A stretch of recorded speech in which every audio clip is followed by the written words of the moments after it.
Indonesia.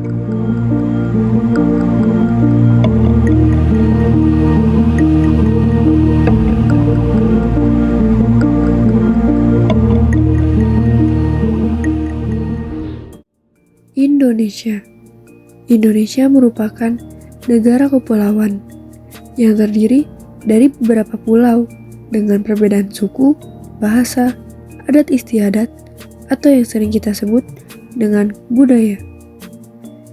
Keberagaman budaya yang dimiliki Indonesia menjadi bukti bahwa Indonesia adalah negara yang kaya akan budaya. Tidak dapat dipungkiri bahwa kebudayaan daerah merupakan faktor penting dalam terbentuknya kebudayaan yang lebih global, yang biasa kita sebut dengan kebudayaan nasional. Dengan demikian, atas dasar itu, segala bentuk kebudayaan daerah mempunyai pengaruh yang besar terhadap kebudayaan nasional, dan sebaliknya, kebudayaan nasional yang berasal dari kebudayaan daerah juga mempunyai pengaruh yang besar terhadap kebudayaan daerah atau kebudayaan lokal. Kebudayaan merupakan sumber daya yang sangat berharga karena selain menjadi ciri khas suatu daerah, juga merupakan lambang kepribadian suatu bangsa atau daerah. Oleh karena kebudayaan merupakan kekayaan dan milik suatu daerah, maka kewajiban setiap orang untuk menjaga, melestarikan kebudayaan tersebut. Dengan kata lain, kebudayaan merupakan kekayaan yang wajib dijaga dan dilestarikan oleh setiap suku bangsa.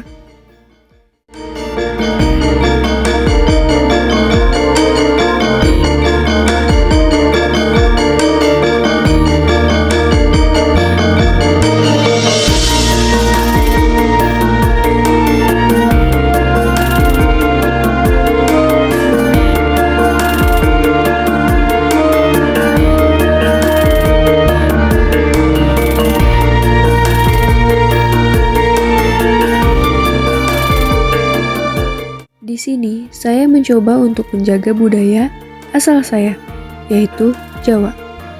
Dengan keterbatasan pengetahuan dan informasi, saya mencoba merangkum berbagai tulisan terkait budaya Jawa dari berbagai sumber.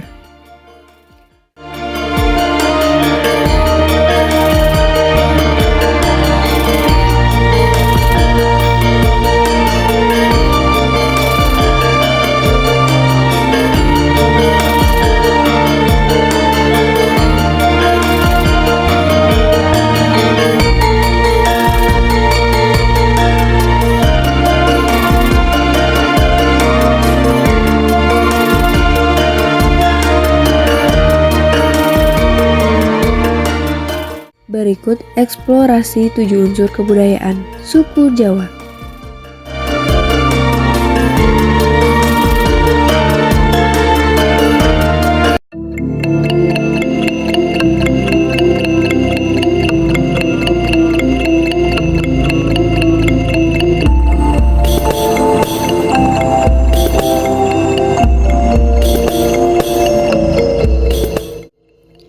Satu, sistem religi. Kepercayaan manusia terhadap adanya Sang Maha Pencipta yang muncul karena kesadaran bahwa ada makhluk yang lebih dan maha kuasa. Sehubungan dengan agama yang dianut, entah agama Islam, Kristen, Protestan, Hindu, dan Buddha, sikap keagamaan rata-rata manusia Jawa boleh dikatakan nominal dalam arti bahwa manusia Jawa tidak soleh sepenuhnya, dengan mengecualikan sudah tentu orang-orang yang memang benar-benar beriman. Bila para muslim dan muslimat di Jawa Tengah dan Jawa Timur biasanya berkelompok di sebuah kampung bernama Kauman yang berada di sekitar masjid, maka orang-orang yang beragama Protestan dan Katolik berkelompok sebagai jemaah dalam suatu organisasi yang berhubungan dengan gereja mereka masing-masing. Kenyataan bahwa sebelum agama Islam dan agama Kristen masuk di Indonesia telah sampai lebih dahulu di negeri ini, yaitu Hindu dan agama Buddha.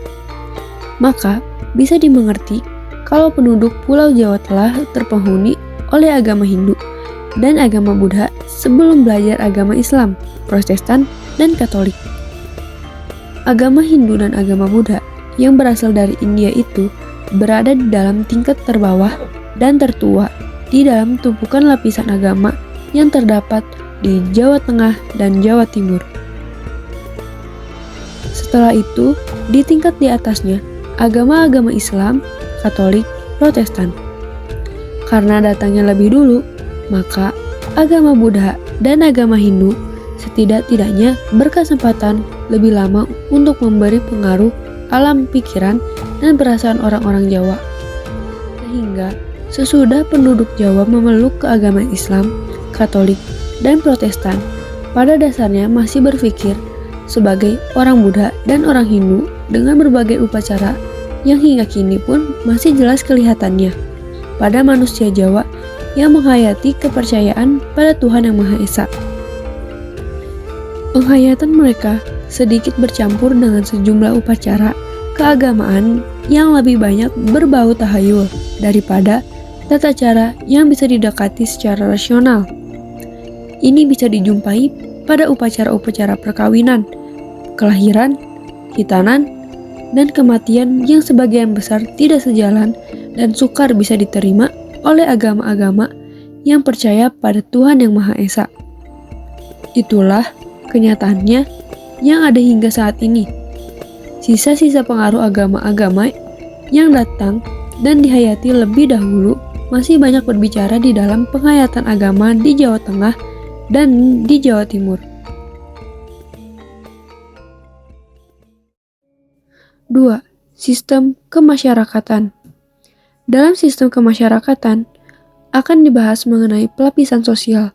Dalam sistem kemasyarakatan Jawa dikenal 4 tingkatan, yaitu priai, ningrat atau bendara, santri, dan wong cilik.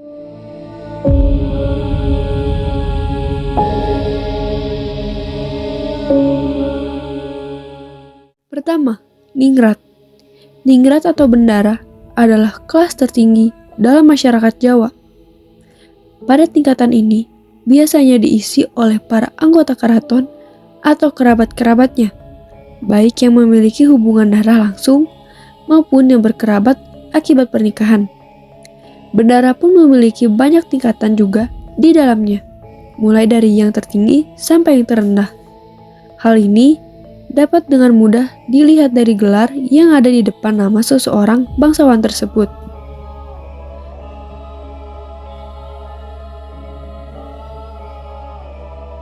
Kedua, priai. Priai ini sendiri konon berasal dari 2 kata bahasa Jawa, yaitu para dan yai, atau yang berarti para kaum terdidik. Dalam istilah kebudayaan Jawa, istilah priai ini mengacu kepada suatu kelas sosial tertinggi di kalangan masyarakat biasa setelah bendara atau ningrat, karena memiliki status sosial yang cukup tinggi di masyarakat.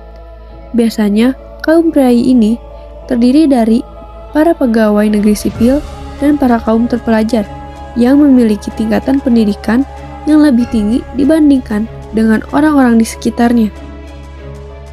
Yang ketiga adalah golongan santri.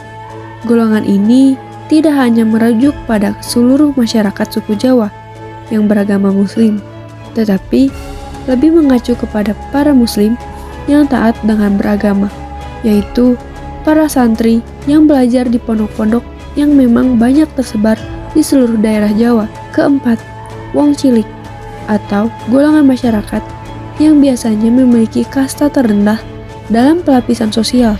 Biasanya, golongan masyarakat ini hidup di desa-desa dan bekerja sebagai petani atau buruh. 3. Sistem pengetahuan.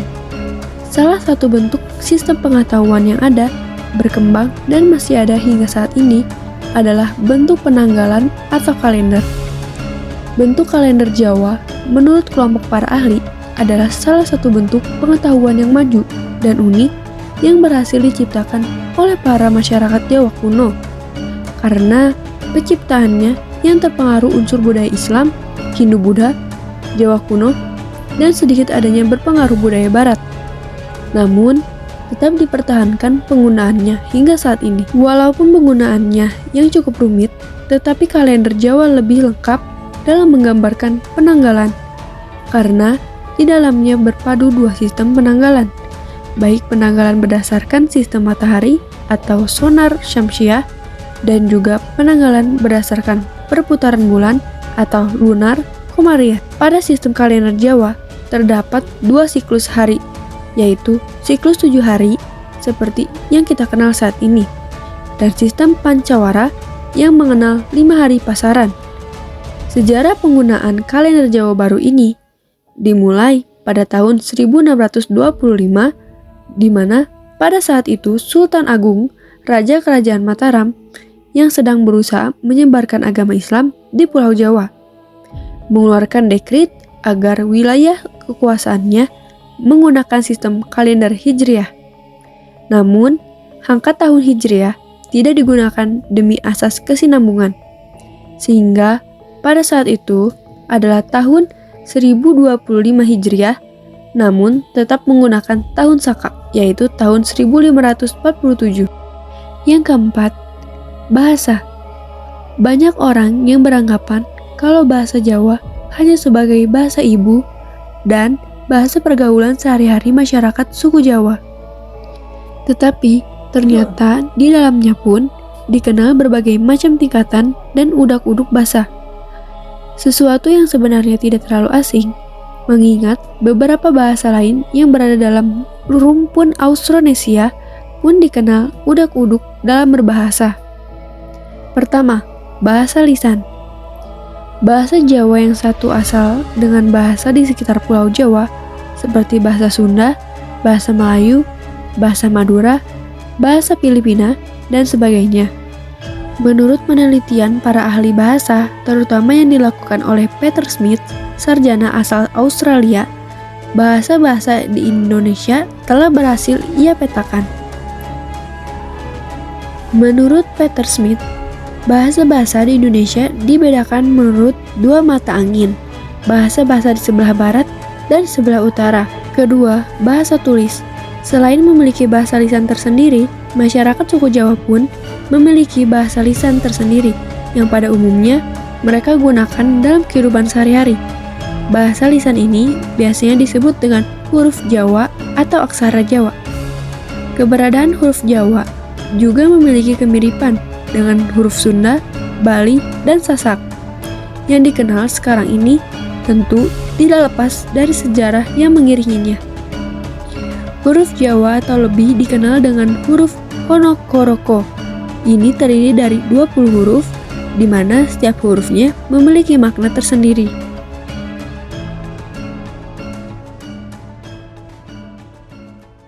Lima, kesenian.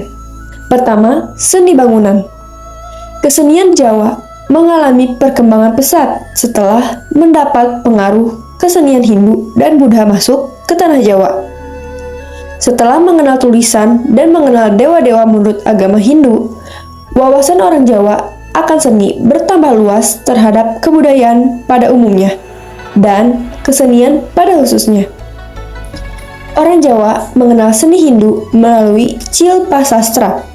Cilpa Sastra adalah buku petunjuk tentang seni bangunan. Sejak itu, orang Jawa mulai mendirikan bangunan seni berupa bangunan candi dan stupa sebagai bangunan suci tempat beribadah agama Hindu dan agama Buddha. Kedua, seni pahat. Masuknya agama Buddha juga meningkatkan kemampuan seni orang Jawa. Dalam agama Buddha, seni pahat patung digunakan sebagai media untuk tafakur atau sama di dalam hubungannya dengan pemujaan terhadap dewa-dewa. Seni pahat pada masa ini mempengaruhi seni ukir kayu, baik seni ukir bebas maupun seni ukir terapan. Ketiga, seni kriya batik. Berbeda dengan seni ukir, seni kriya batik ini juga pernah mengalami puncak kejayaannya pada zaman berdirinya kerajaan-kerajaan di Jawa. Tempat-tempat masyarakat memproduksi kain batik sandang melahirkan corak batik tersendiri seperti batik corak Banyumasan, batik corak Wonogiri, batik corak Mataram, batik corak Pasem, dan sebagainya. Keempat, seni keris. Walaupun sebagai senjata tikam, namun keris tidak selalu digunakan untuk membunuh. Keris dimanfaatkan sebagai seni yang mengandung perlambangan. Bagi orang-orang percaya adanya kekuatan goib, keris dipercaya menambah keberanian seseorang.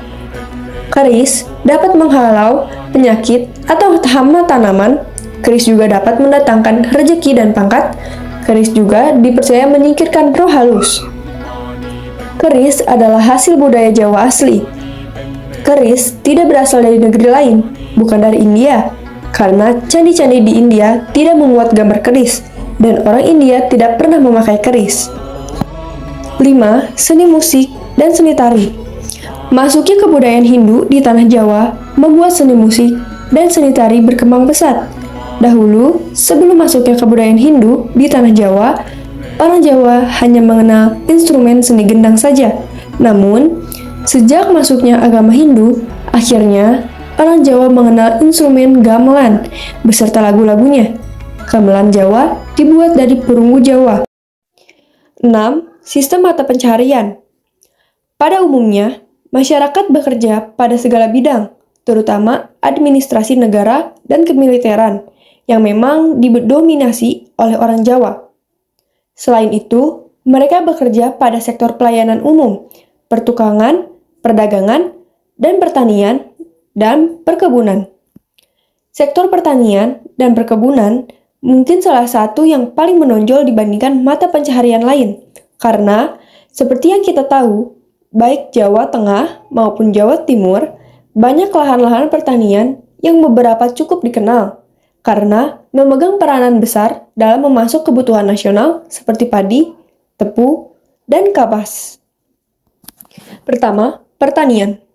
Yang dimaksud pertanian di sini terdiri atas pesawahan dan perladangan. Tanaman utama adalah padi. Tanaman lainnya jagung, ubi jalar, kacang tanah, kacang hijau, dan sayur mayur, yang umumnya ditanam di tegalan. Sawah juga ditanami tanaman perdagangan seperti tembakau, tebu, dan rosella.